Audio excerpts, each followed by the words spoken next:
Hey everyone, so today I want to talk about how to use chord tones to strengthen your bass lines, your walking bass lines at that.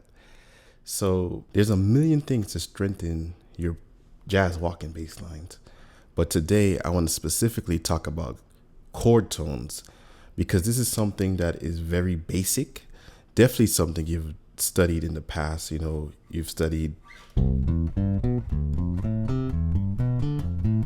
playing seventh chord arpeggios.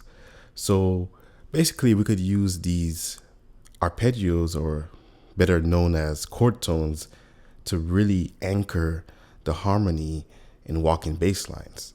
So like I said, there's a million things to make a walking bass line song amazing, like rhythm, time, feel, all of those kind of things. But today I want to talk about harmony, because harmony is something that is pinnacle to making your walking bass line sound like it has contour and shape.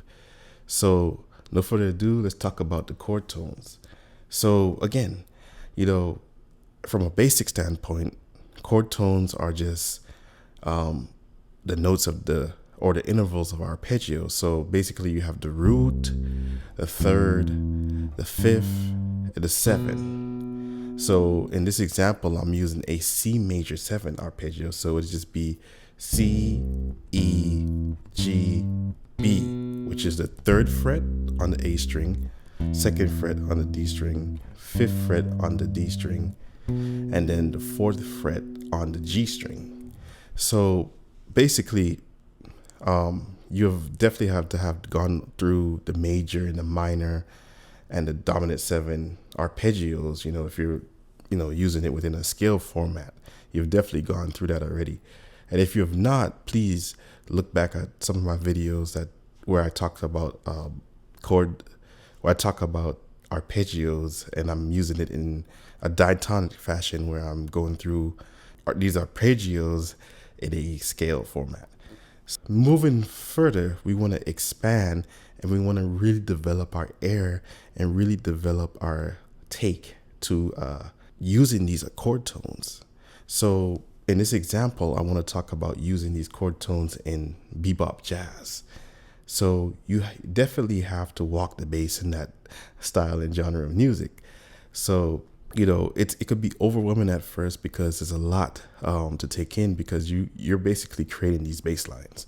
So from a very bare minimum standpoint, the way you want to start off with is with these chord tones.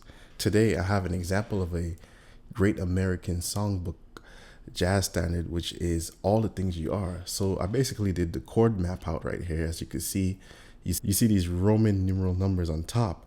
Basically identify what chord number it is within the key.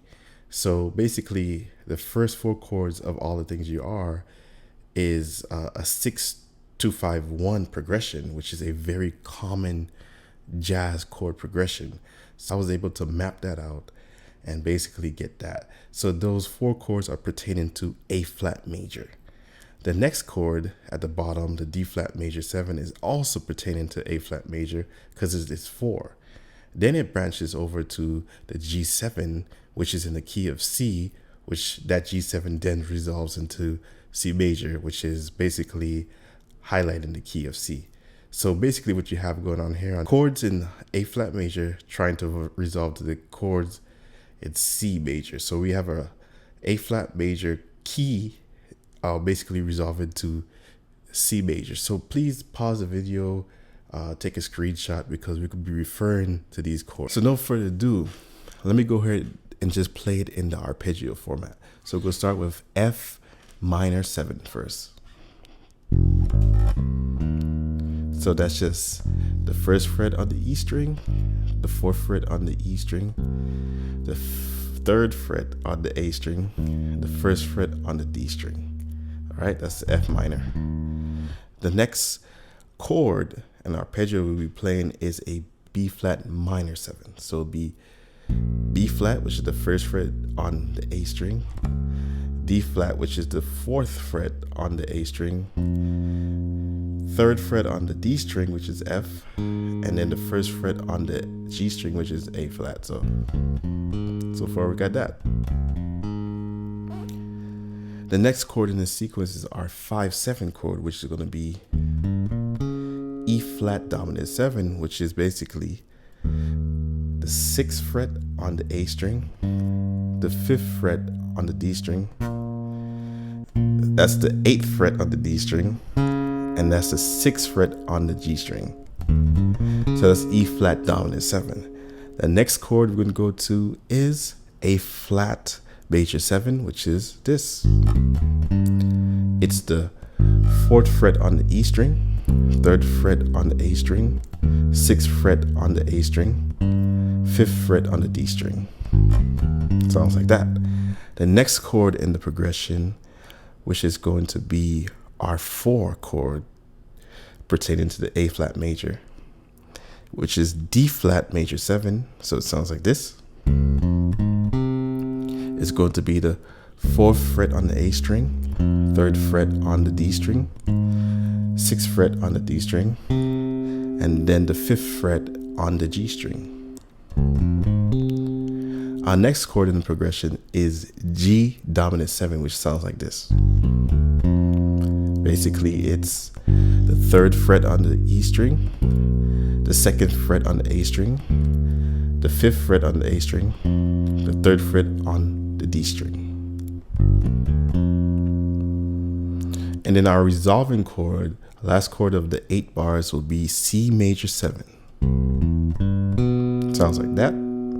So it's the 3rd fret on the A string, 2nd fret on the D string, 5th fret on the D string, and then the 4th fret on the G string. So that's all of our chords in that 8-bar progression.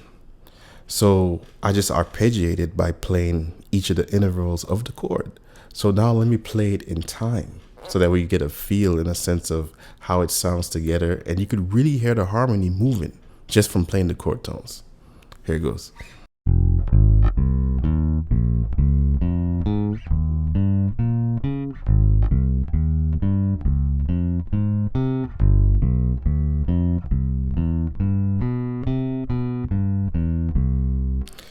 Just from those chord tones, you could hear the movement. You could hear it going from point A to point B to point C, etc. So in a walking bass line example, we could use this, but of course, there's other things that we have to do so it don't sound so obvious that we're playing chord tones. But the chord tones are a great starting point. So let me kind of swing it and play it in a jazz kind of feel, just so you could hear how it sounds in a jazz setting. Play the chord tones for just for now.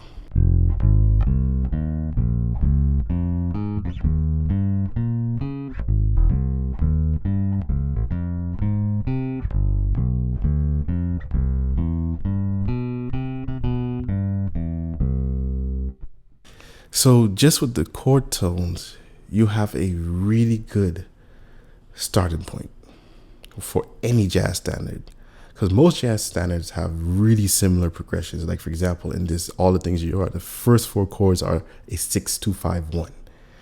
And basically what I'm talking about here is the intervals or the degree of the major scales. So we're in the key of A flat for the 5 chords. So the 6 of A flat, the 2 of A flat, the 5 of A flat, and the 1, which is A flat. So, you figure out those numbers, right? So basically, yeah, it's a great starting point to strengthen our bass lines, to really give it intention and it's to really give it that color that it needs, because chord tones are really, really important to use when you're playing walking bass lines, because it really just anchors into the harmony that's needed to support the melodies that are above. So let me basically give you an example of what I would do using some chord tones, but switching up some intervals here and there to just, not make it so obvious.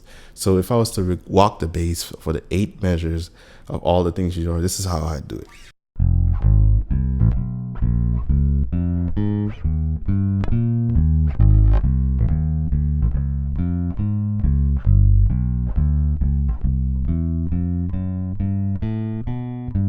That's what I would do. I'll just add some other passing tones just to kind of make things smooth and connected. But I am using probably 80% chord tones. And that's giving my bass line that weight that it needs to support the singer or the saxophonist or whoever's playing a solo or melody. So it's really important to use the chord tones. It's really important to understand chord tones. And of course, you want to practice them, within a scale environment, but also I would stress to practice them in a song environment like I've just demonstrated right now for you guys. So if you like this video, please give it a thumbs up. If you have any comments, please drop a comment. Please share. And I'll see you in the next video.